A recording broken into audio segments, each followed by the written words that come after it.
warahmatullahi wabarakatuh.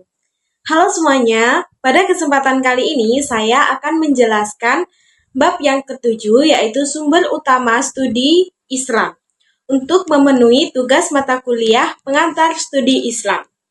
Pernah nggak sih kalian kepikiran, sebenarnya apa sih yang jadi pegangan utama kita sebagai umat muslim?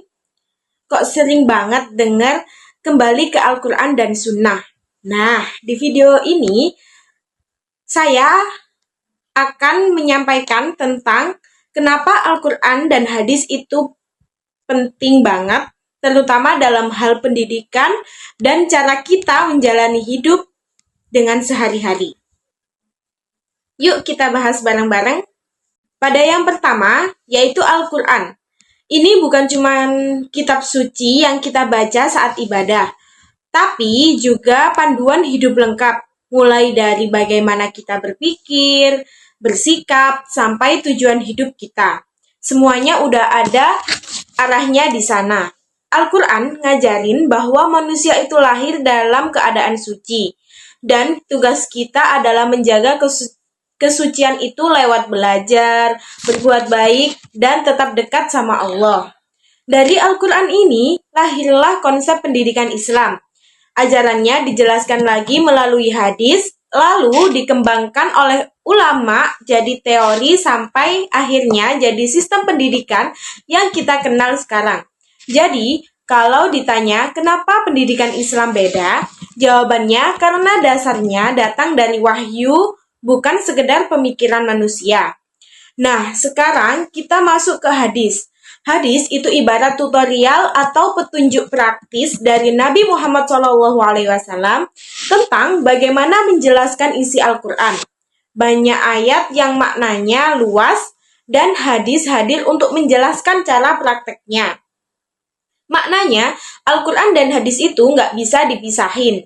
Al-Quran ngasih aturan, Sunnah kasih contoh nyatanya. Dari sisi lain, hadis juga pernah kena kritik, terutama dari para orientalis yang meragukan keasliannya. Tapi para ulama udah meneliti hadis dengan cara super detail melalui dari rantai perawi sampai isi kalimatnya untuk memastikan kita menerima ajaran yang benar-benar sampai dari Nabi. Jadi ilmu hadis ini benaran luas dan sangat serius. Baik, Al-Quran maupun hadis juga sama-sama ngasih perhatian besar ke ilmu. Banyak ayat dan hadis yang memuji orang-orang berilmu. Makanya ulama pada posisi mulia sebagai pewaris para nabi.